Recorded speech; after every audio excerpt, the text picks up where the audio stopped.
गाजीपुर में संविधान सम्मान और जन अधिकार हुंकार यात्रा लेकर पहुंचे स्वामी प्रसाद मौर्य का कार्यकर्ताओं ने फूल मालाओं और नारों के साथ गर्मजोशी से स्वागत किया।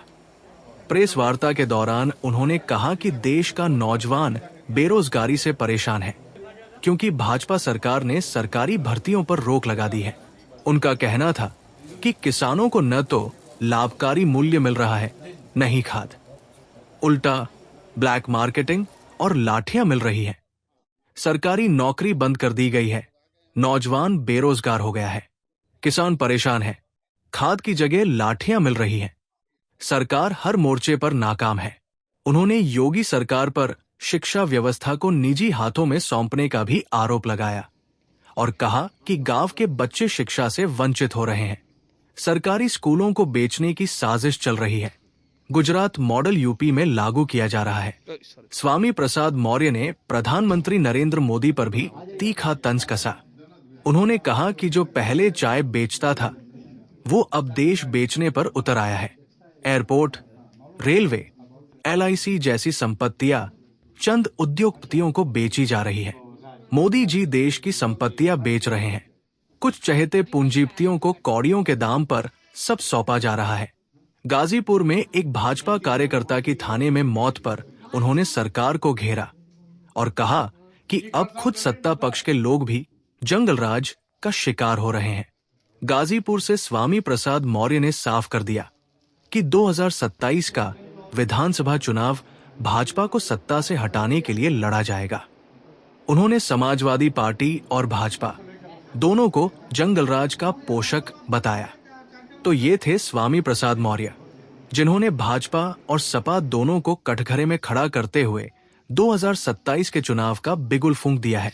अब देखना ये होगा कि जनता उनके इन आरोपों को कितना गंभीरता से लेती है। आप अपनी एक पार्टी लेके चल रहे हैं, आखिर मौर्य वंश के कितना लोग हैं इस मतलब उत्तर प्रदेश में जिसको लेके आप लोग को मजबूत बनाएंगे? पहली बात तो ये कि बाबू सिंह की कोई पार्टी अगर होती तो समाजवादी पार्टी चुनाव नहीं लड़ते। पार्टी उन्होंने समाज को बांटने के लिए बनाई है, समाज को धोखा देने के लिए बनाई है, समाज के लोगों के आंख में धूल झोंकने के लिए बनाई है। अगर वाकई में जहां चार पार्टी होती तो समाजवादी पार्टी चुनाव लड़ने का औचित्य क्या? एक बार उन्होंने गाजीपुर से अपनी पत्नी को भी समाजवादी पार्टी की टिकट पर चुनाव लड़ाया था और आज वो खुद समाजवादी पार्टी की टिकट पर जौनपुर से सांसद हैं। तो स्वाभाविक रूप से पूरा उत्तर प्रदेश का समाज ही नहीं, सभी लोग ये देख रहे हैं कि बाबू सिंह किस तरीके से समाज को धोखा दे रहे हैं, छल रहे हैं। बात करेंगे जहां चार पार्टी की, चुनाव लड़ेंगे समाजवादी पार्टी की। तो समाजवादी पार्टी के दलाल हैं, इसके सिवाय कुछ नहीं है। तो वहां पर राम भद्राचार्य जी पिछले दिनों में एक बयान दिया था कि पश्चिमी उत्तर प्रदेश जो मिनी पाकिस्तान हो गया है और वहीं संगीत सोम जो वहां के विधायक हैं, उन्होंने कहा कि मिनी पाकिस्तान नहीं पूर्ण रूप से पाकिस्तान बन चुका है। यह भारतीय जनता पार्टी के नेता अगर संगीत सोम और भारतीय जनता पार्टी के गुणगान करने वाले राम भद्राचार्य जी अगर यह आरोप लगा रहे हैं कि पश्चिमी उत्तर प्रदेश पाकिस्तान बन गया है, तो चुनौती है माननीय मोदी जी को, माननीय योगी जी को। यानी मोदी जी, योगी जी जो हिंदू धर्म के सबसे बड़े ठेकेदार बनते हैं, वो उत्तर प्रदेश की अराजकता में भेज चुके हैं। इनका कोई कंट्रोल नहीं है, इनका कोई नियंत्रण नहीं है। उन्होंने अपने प्रधानमंत्री और मुख्यमंत्री पर निशाना साधा है कि किस तरीके से आज अराजकता फैल रही है और इनका कहने का मतलब हिंदू पलायन कर रहा है। लेकिन मैं कहना चाहता हूं, जब हिंदू के नाम पर शेख चिल्ली बघाड़ने वाले लोग मुख्यमंत्री प्रधानमंत्री हैं तो हिंदू का पलायन कैसे? जब यहां पर 1100 साल तक मुस्लिम शासक थे तब हिंदू खतरे में नहीं था, तब हिंदू पलायन नहीं हुआ। आज हिंदू धर्म के ठेकेदार जब मुख्यमंत्री है, प्रधानमंत्री है, तो हिंदू पर खतरा क्यों?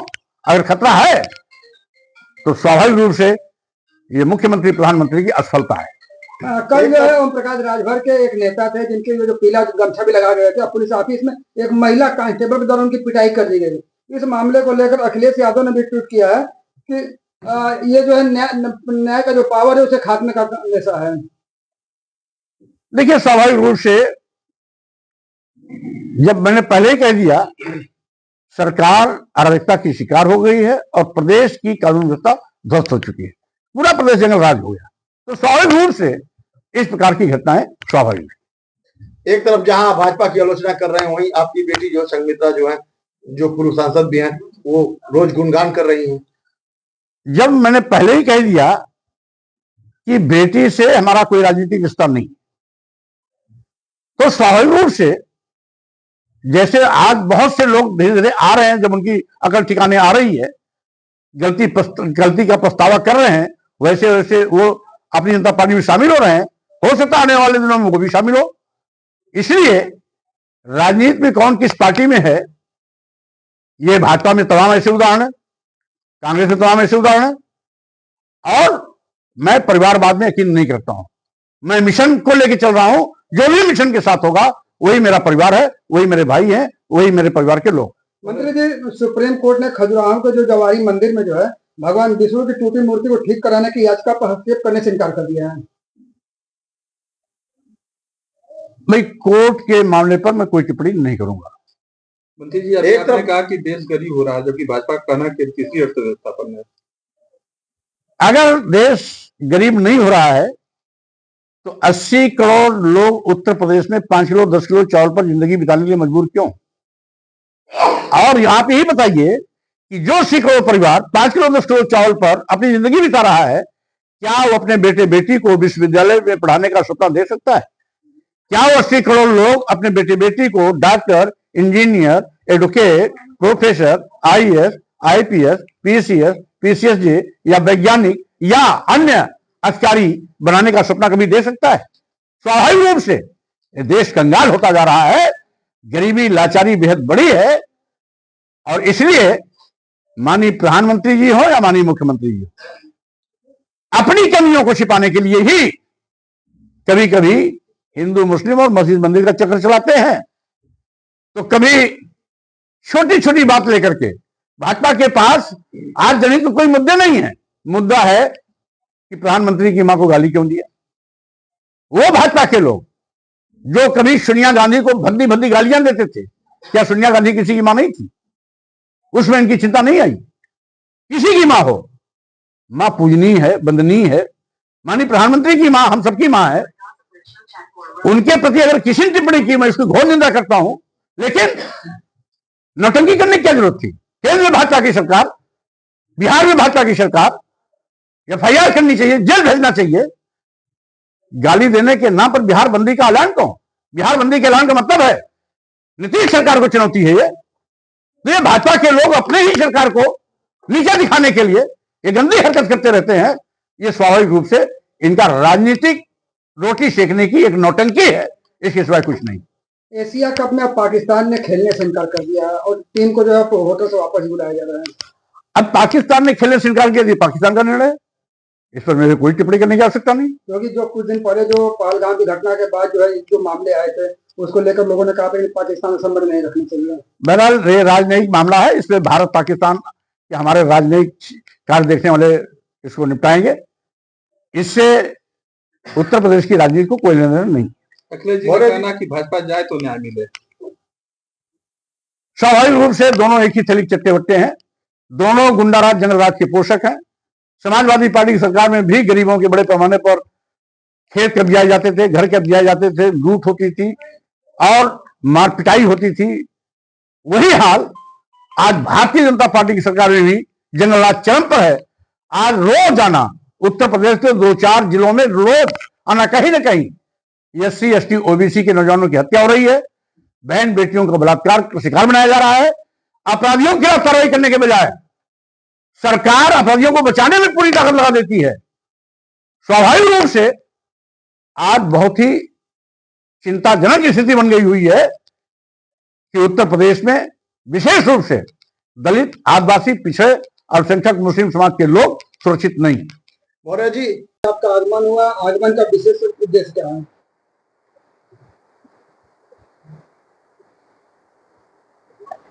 पूरे उत्तर प्रदेश में अपनी जनता पार्टी के तत्वावधान में संविधान सम्मान जनहित हुंकार यात्रा चल रही है। जो 15 मार्च 2025 को सामाजिक परिवर्तन के महानायक मानवर कांशीराम जी के जन्मदिन से लखनऊ स्थित डॉक्टर भीमराव अंबेडकर सामाजिक परिवर्तन स्थल से शुभारंभ हुई थी और यह यात्रा का 6वां चरण है जो 15 सितंबर से 21 सितंबर तक चल रहा है। यात्रा का शुभारंभ 6वें चरण की जौनपुर, वाराणसी, चंदौली होते हुए गाजीपुर में यात्रा पहुंची है और यहां के बाद हम मऊ, बलिया, आजमगढ़ यानी 21 तारीख को 6वें चरण की यात्रा समाप्त होगी और 42 जिले उत्तर प्रदेश के हमारे भ्रमण के पूरे होंगे। मकसद है भाजपा की डबल इंजन की सरकार में आज सबसे बड़ा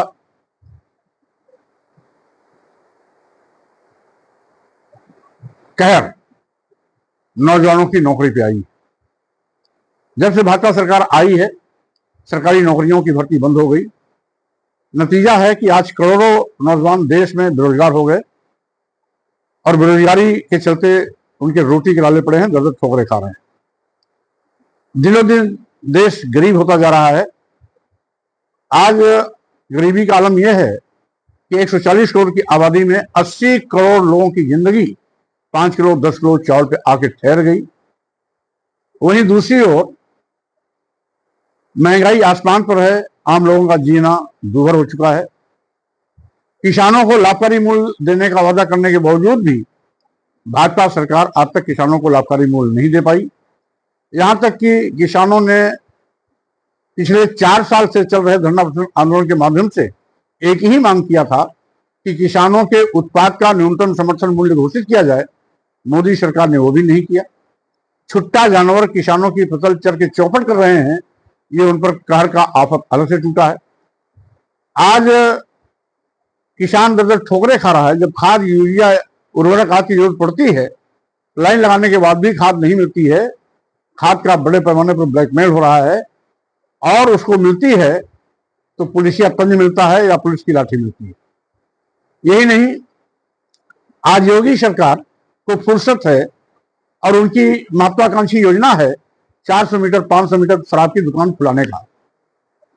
लेकिन राइट टू एजुकेशन एक्ट के मुताबिक 6 साल से 14 साल के बच्चों को निःशुल्क अनिवार्य शिक्षा दिए जाने की जो सरकार की जवाबदेही और जिम्मेदारी है, उससे यह सरकार पलायन कर रही है। 27,764 स्कूलों को बंद करने का इसने फरमान जारी किया था, जिसका बहुत कड़ा विरोध अपनी जनता पार्टी ने विधानसभा के सामने उत्तर प्रदेश की राजधानी लखनऊ में विशाल धरना प्रदर्शन किया। सभी जिला मुख्यालयों में जिला अध्यक्ष के नेतृत्व में धरना प्रदर्शन के माध्यम से डीएम को ज्ञापन दिया गया, राज्यपाल को संबोधित, और उसके बाद सभी विकास खंडों में बाइक रैली करके इसका विरोध किया गया।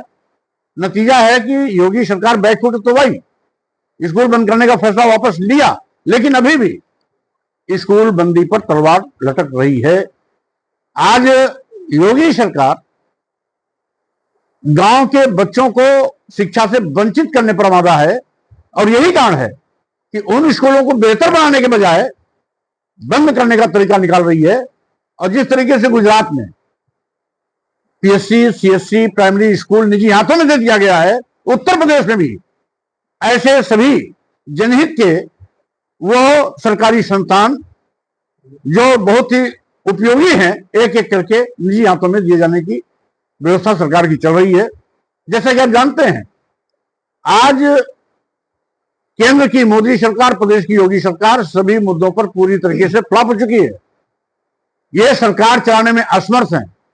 यहां तक कि मोदी जी जो भारत को विश्वगुरु बनाने का सपना दिखाने का दावा करते हैं, आज वो देश बेच रहे हैं। जो कभी चाय बेचता था, आज देश बेचने पर उतारू हो गया है। और माननीय प्रधानमंत्री के नेतृत्व में देश के सभी बंदरगाह, एयरपोर्ट, एयर इंडिया, बहुतेरे रेलवे स्टेशन, कई दर्जन ट्रेनें, एलआईसी जैसी बड़ी संस्था, अदानी, अंबानी या कुछ मुट्ठी भर थैली शाहों के हाथों में कौड़ियों के भाव बेचने का पाप किया है। यानी जिन सरकारी विभागों में देश के नौजवानों को सरकारी नौकरियां मिलने की उम्मीदें हुआ करती थी, उनकी उम्मीदों पर यह गला घोटा गया है। आज कुल मिलाकर के सरकार अपनी असफलताओं को छिपाने के लिए हिंदू मुस्लिम मस्जिद मंदिर की रट हमेशा लगाती रहती है। बेरोजगारी पर, महंगाई पर, गरीबी पर, किसान समस्या पर, स्कूल बंदी पर, गुंडा राज पर, चोरबाई कानून व्यवस्था पर बहस न हो, इसलिए हिंदू मुसलमानों को आपस में लड़ाने की कोशिश करती रहती है। हिंदू मुस्लिम मस्जिद मंदिर के नाम पर देश और प्रदेश की जनता की आग में धूल झोंकने की कोशिश कर रही है। सरकार अराजकता की भेंट चढ़ चुकी है। आधे दर्जन से ज्यादा मंत्री अपने विभागीय अधिकारियों द्वारा बात न सुने जाने की शिकायत सार्वजनिक की जा चुकी है। यही नहीं, जंगल राज का आलम यह है कि अब तो जंगल राज की लपेट में भाजपा के भी लोग आने शुरू हो गए हैं। अभी अभी परसों जब मैं वाराणसी में था, वहां पर बड़े पैमाने पर पुलिस और एडवोकेट्स में हाथापाई हुई। एक दरोगा को बुरी तरह चोटें भी आई, खून-खराबा भी हुआ। आपके इसी गाजीपुर में एक थाने में एक भाजपा कार्यकर्ता की मौत उसी जंगल राज की आग के लपेट में आने का एक दृष्टांत है। वहीं पर लखनऊ में एबीवीपी के छात्रों पर बर्बर पुलिस लाठी चार्ज इसी जंगल राज का एक नमूना है। यानी कुल मिलाकर के आज जो अराजकता है, जंगल राज है, गुंडा राज है, जब सत्ता पक्ष के लोग पीड़ित हैं, मारे जा रहे हैं, लाठी चार्ज के शिकार हो रहे हैं, तो आम जनता का पुरसाल क्या होगा इसका अंदाजा नहीं लगाया जा सकता। इसीलिए अपनी जनता पार्टी ने तय किया है कि ऐसे भाजपा के लोग जो वादा किए थे सबका साथ, सबका विकास, सबका विश्वास, बारी बारी से सबके विश्वास का कत्लेआम किया है, उस भाजपा को सत्ता में रहने कोई अधिकार नहीं है। 2027 भाजपा की विदाई का चुनाव होगा। इस संकल्प के साथ अपनी जनता पार्टी पूरे प्रदेश में संविधान सम्मान जनहित इंकार यात्रा के माध्यम से जा रही है। इनके काले कारनामों को जनता के बीच उजागर कर रही है। 2027 में अपनी जनता पार्टी उत्तर प्रदेश से सरकार बनाने के लिए आज लगातार आगे बढ़ रही है। आज हमारे लगभग इस यात्रा के पूरे होने पर 42 जिले पूरे हो जाएंगे। इसके बाद हम 7 दिवसीय दौरा बुंदेलखंड में करेंगे और उसके बाद फिर आगरा और बरेली से पश्चिम उत्तर प्रदेश की मेरी शुरुआत होगी। एक तरफ